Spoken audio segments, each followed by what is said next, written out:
يضيق خلقك. الحمد لله ما حد بياخذ منك رزقك. هدي وارتاح تابر واطمح من حقك. بس بلاش العين، لا لا لا ما تسوى الدنيا تضيق خلقك. الحمد لله ما حد بياخذ منك رزقك. هدي وارتاح تابر واطمح من حقك. بس بلاش. Assalamu alaikum. We are at the Al-Ikhlas Library and Resource Centre's official launch. It took 3 years of hard work, team effort, dedication and much perseverance to establish this amazing project. We'll be finding out more about how the centre came together and what exactly it has to offer. With me now I have Sheikh Sadullah Khan, the CEO of Islamia College. Assalamu alaikum, Sheikh. Wa alaikum assalam wa rahmatullah.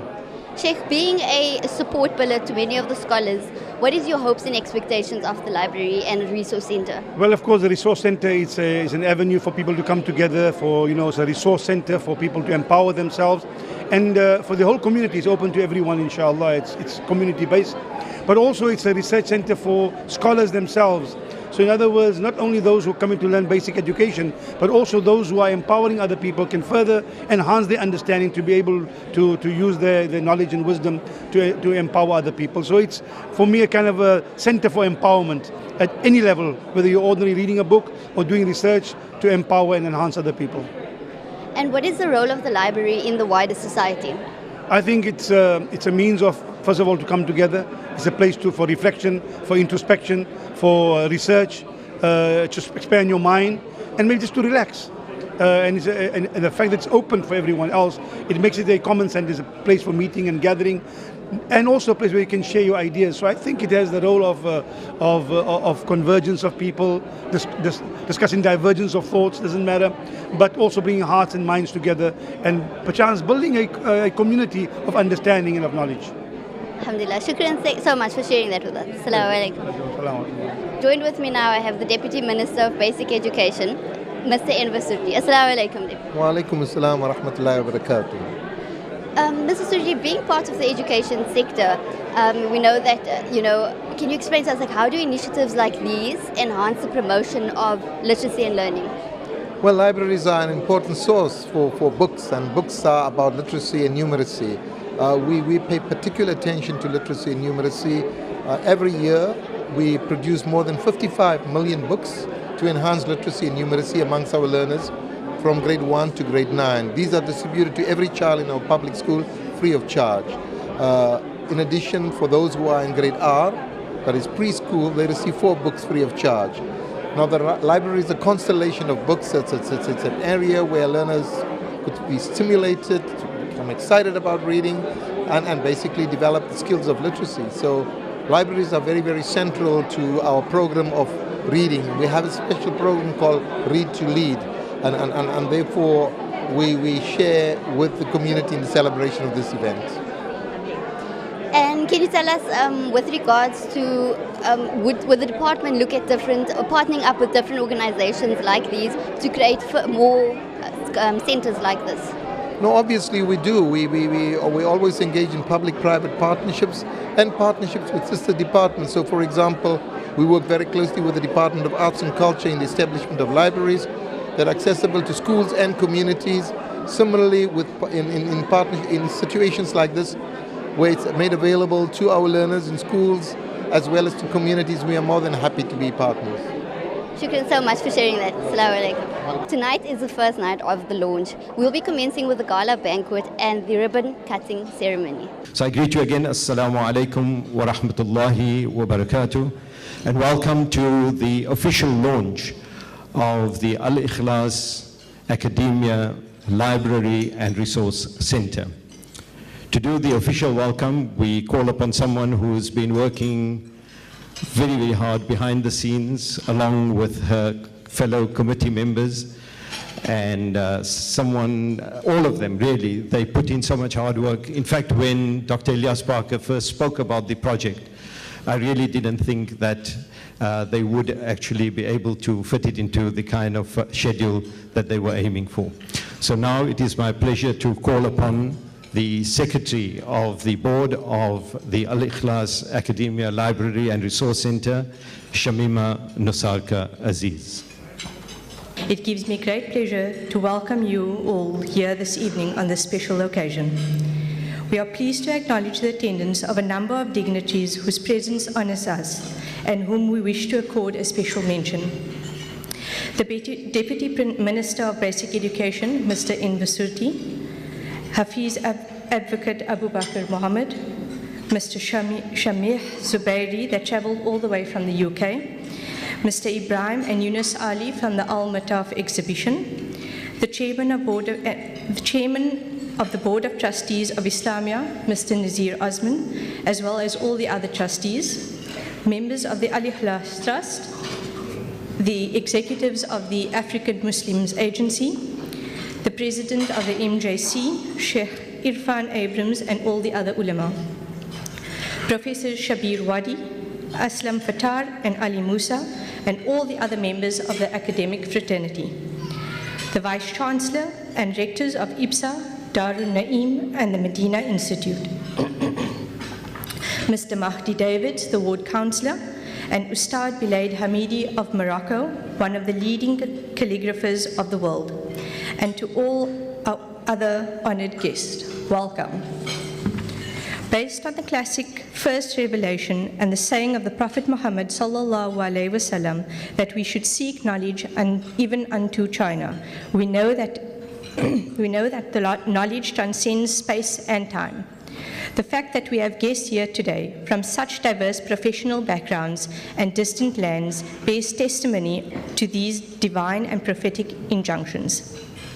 Also, although knowledge and information can be today accessed in an instant by digital means over great distances, we remain deeply connected to the physical, hard copy, and tangible version of the scripture and other sources of knowledge. The Al-Ikhlas Academia Library and Resource Center honors the people of knowledge who embrace the advances of technology, yet remain rooted in the tradition of the physical book. This, our understanding of the Quranic notion of the preserved tablet. And this is our tribute to you as our honored guest. Welcome to one and all.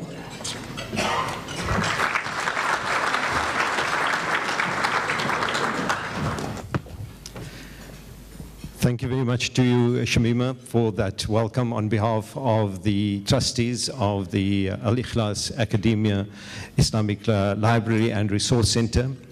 And as Shamima said, the prophetic injunctions as far as knowledge are concerned, that is what is really captured in this library. And one of my favorite poets, Langston Hughes, he writes about libraries being the playground of the mind.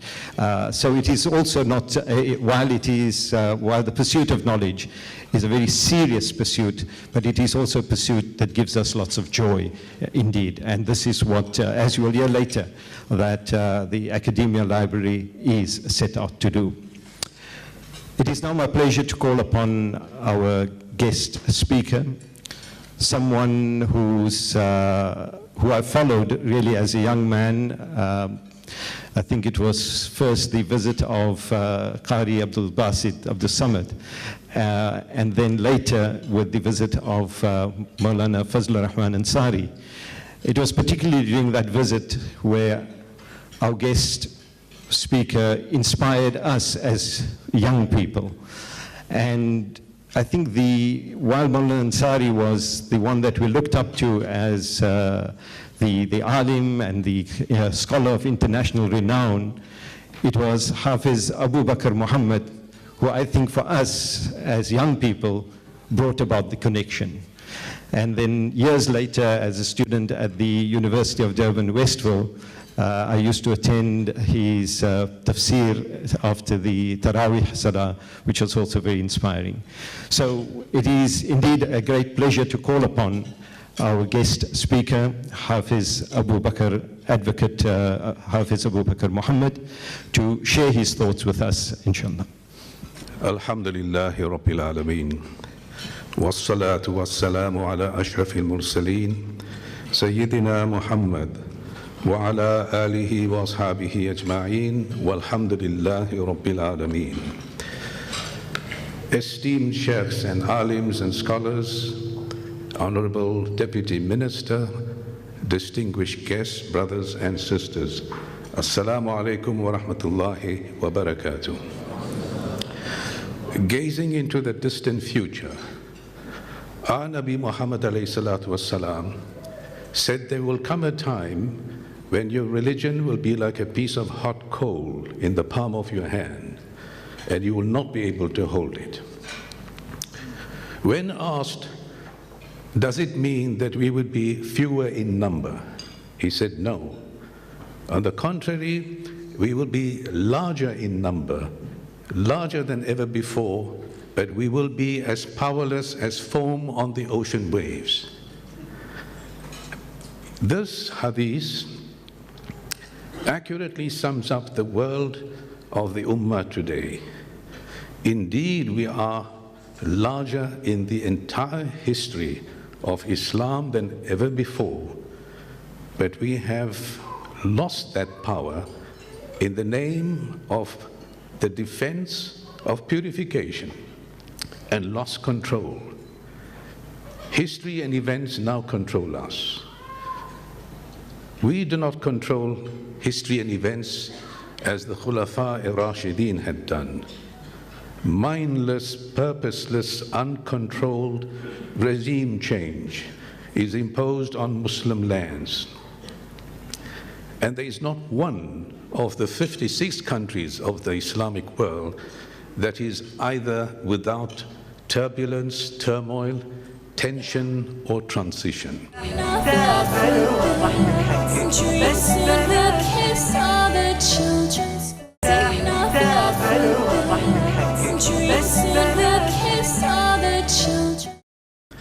And we are reminded of what Nabi Muhammad ﷺ had said, that when Allah Almighty wishes to punish a people, He does not remove knowledge from the hearts of the people.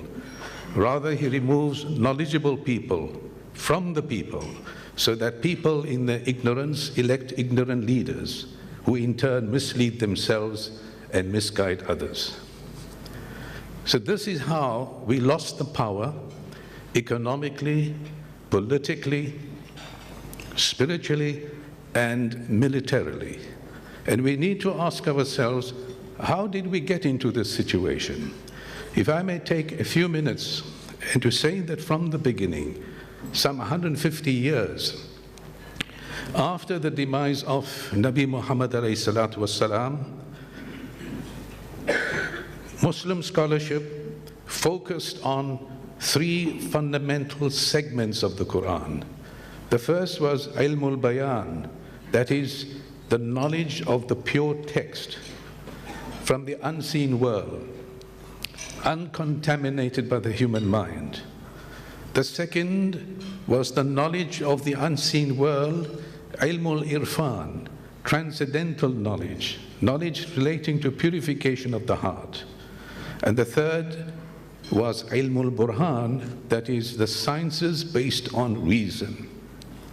And each of these segments were interconnected seamlessly into one unified ecology of holistic knowledge. And what did Ilmul Bayan produce was eminent jurists, personalities like Imam Abu Hanifa, Imam Shafi, Imam Malik, Imam Abu Hanbal, Imam Jafar as-Sadiq, and several scores of great alims, scholars, and jurists. Ilmul Irfan produced spiritual masters. أَفَلَا يَتَدَبَّرُونَ الْقُرْآنَ أَمْ عَلَىٰ قُلُوبِهِمْ أَقْفَالُهَا. Allah Almighty says that, why do you not drink or think deep in the Quran, or are your hearts locked in understanding?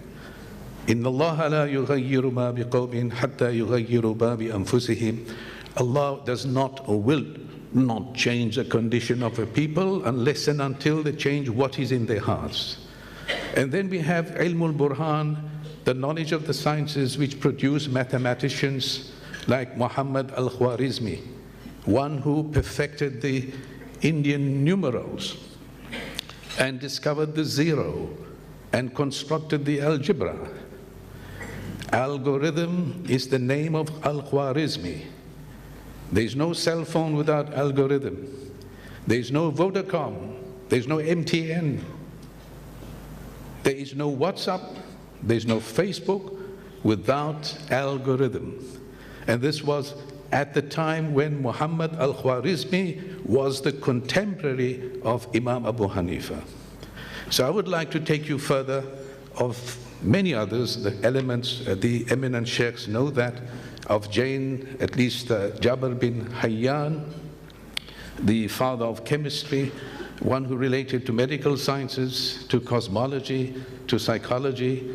Of course, there is Irman, then there are, of course, other scholars who have discovered hundreds of sciences. And with this explosion of knowledge, we had great scholars like Ibn Sina, Ibn Rushd, Ibn Farabi, and of course, Muhammad Ghazali. This explosion gave us libraries that flourished in Damascus, in Baghdad, in Cordoba.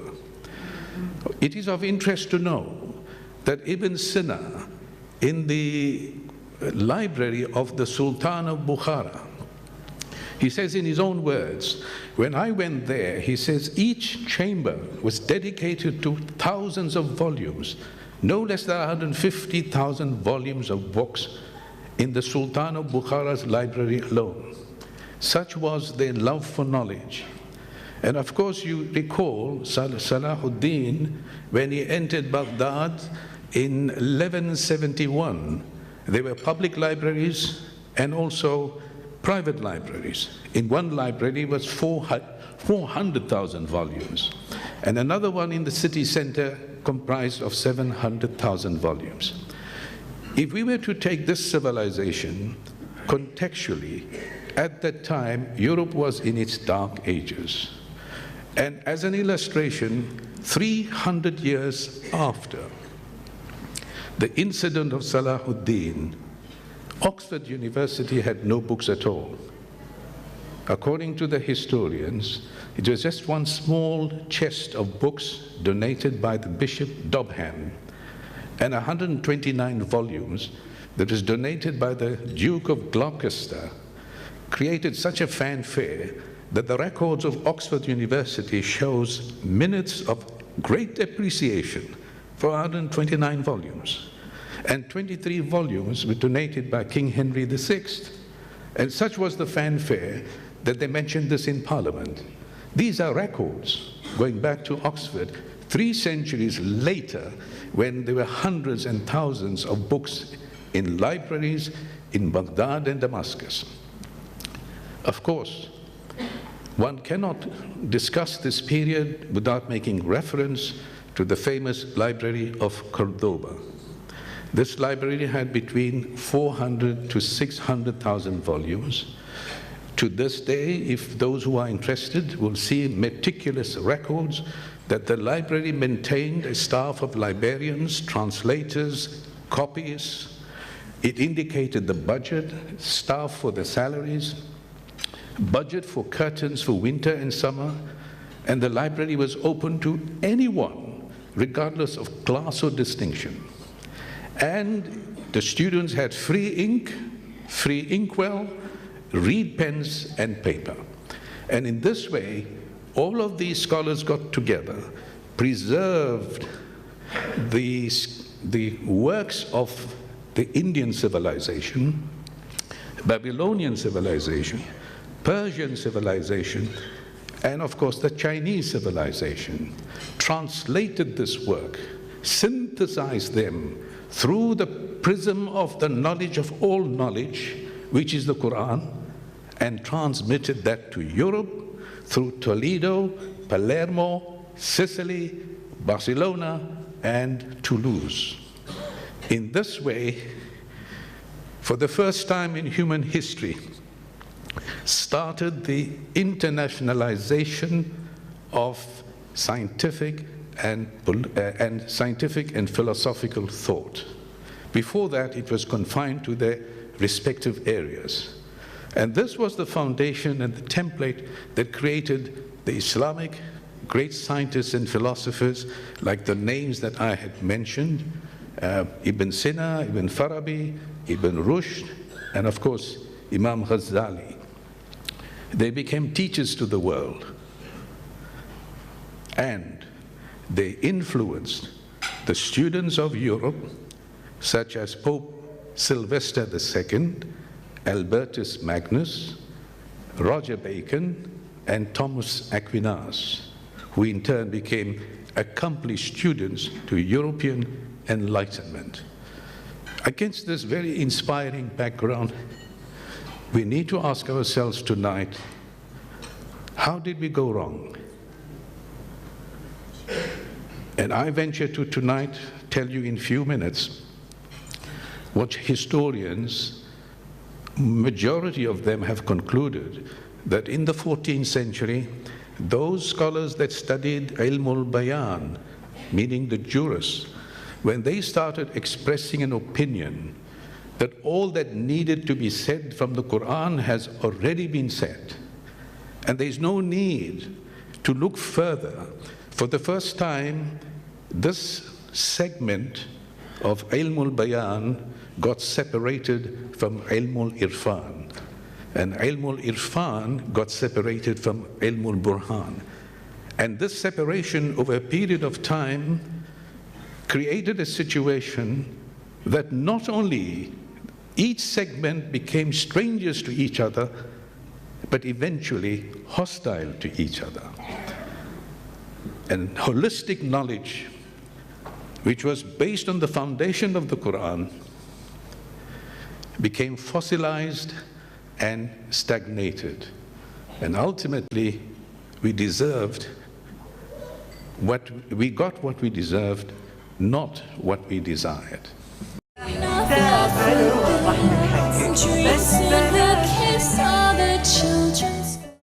So we need to fast forward to the 21st century. And most of you tonight have witnessed the spectacular collapse of the communist and capitalist system. Scholars of the world are once again looking for a holistic knowledge. They're looking for the ecology of law and science, a science without aggression and dominating nature, but alliance as a partner, and a law that is not just the circular application in the literal sense, but law that is based on morality, fairness, justice, and equity. This ecology of law and science, this notion of the holistic structure of knowledge can only be found in the Quran, because it is the only document since human history that is not contaminated by the human mind. And this then brings us to a very important point, that once a very eminent sociologist, Henry Bergson, he said the tools of the mind become a burden when the environment which made them necessary no longer exists. And in this particular instance, we turn to the academia library, which relatively small, but its accessibility or digital accessibility to the great libraries of the world will give us the quantum leap to recover lost ground that we had in the last few centuries. This is important for us.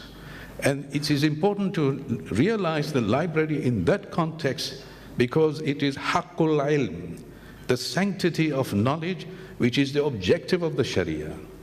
Amongst you are eminent scholars, and they'll no doubt agree with me that the maqasid al-Sharia has been analyzed in the last 1,000 years by great scholars of the past, Imam Juwayni, Tirmidhi al-Hakim, Abu Zayd, and of course more recent times, and all have come to one conclusion, and that is the ultimate objective of the Sharia is the wellness and goodness of the human being, and that it is for the whole of mankind, and it could be reduced to the Human Development Index.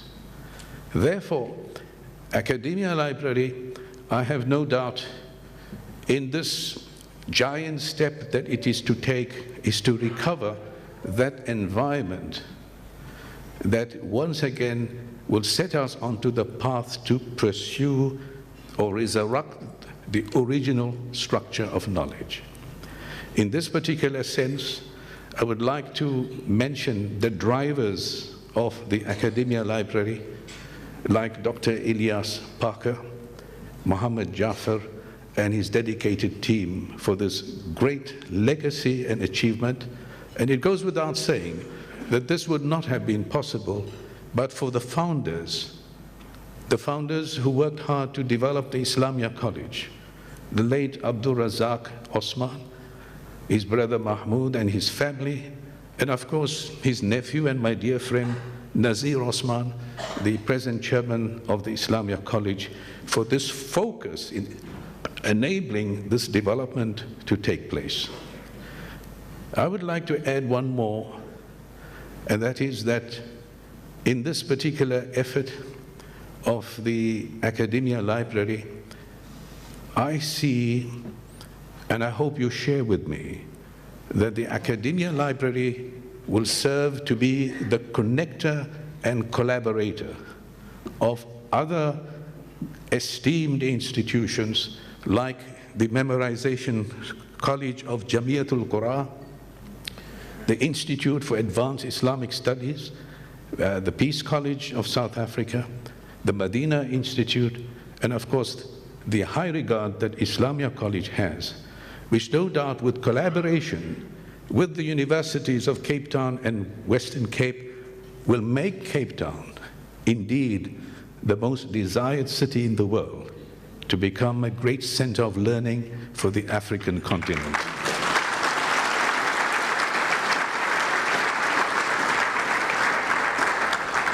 I would like to just quote the late Sheikh Alawi al-Maliki, who said that it was this environment that transformed illiterate Arabs from ignorance to knowledge, from mutual dissension and discord to unity, from obscurity to fame, and from obliviousness to refined behavior and conduct.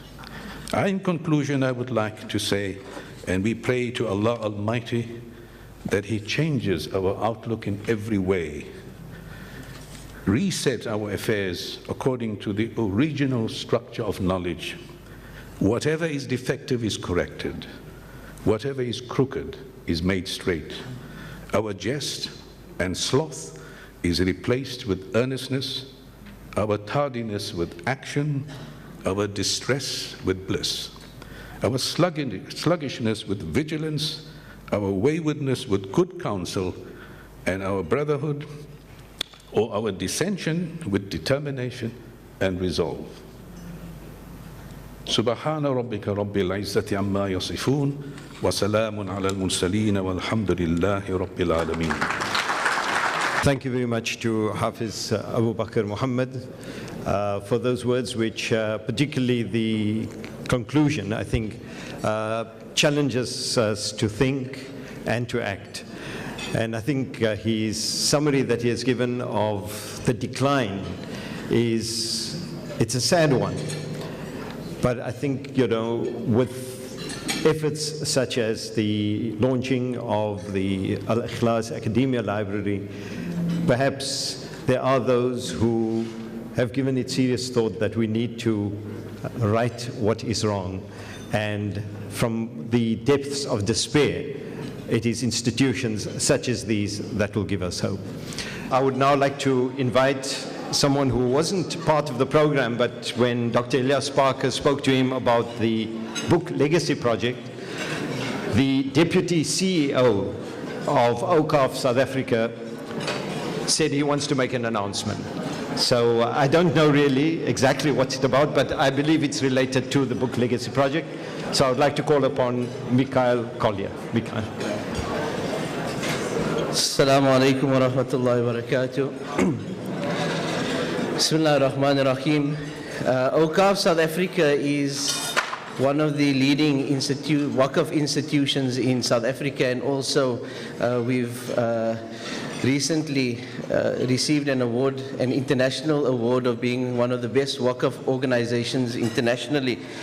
And as a charitable endowment fund, we don't only focus on repopularizing the concept of Waqf in South Africa and other parts, but we use the investments of the Waqf fund in order to fund a host of community projects that look at sustainable solutions, sustainable development, social cohesion, and social justice programs. And when we were invited to this particular opening ceremony this evening, we had a word with our trustees, and we said that one of the first universities was actually endowed as a Waqf in Al-Qarawin in Morocco. And with that was a very important library. And as part of that, we need to repopularize and we need to reinvigorate, as the Academia Library is doing, our institutions so that they become sustainable and long-lasting, inshallah. And as part of that, Awqaf South Africa will be pledging for this year 50,000 Rand towards the Academia Library, inshallah. Shukran. And inshallah, we encourage everybody here this evening to create a waqf in the name of the library so that in 50 years' time, inshallah, our children have this sustainable legacy that we have left behind. Shukran. Assalamu alaikum. Thank you very much to you, Mikhail Kolya. And I think the essence of what Mikhail is saying is sustainability. And if we put up the library, those who have put in the hard work, it does not have to go to waste. It needs to be a legacy for generations to come. And that takes me back to the talk by our guest speaker, Hafiz Abu Bakr Muhammad, when he spoke about the library in Cambridge, it was, which came years after the libraries had been established in the Arab world. But we also remember the library in Timbuktu. Africa has its own legacy that it gave to the world. And the Timbuktu library was under threat, first by the elements, and then by other elements, the extremist elements, who wanted to destroy the books. And enough has been said about people who destroy books. They destroy the thought, they destroy intellect. So one needs to, as we celebrate the birth of a new library, we need to remember the libraries, particularly in Africa, and I point out here to the library in Timbuktu, which is a legacy and which needs to be revived. There were some of our local academics who were actually part of that project.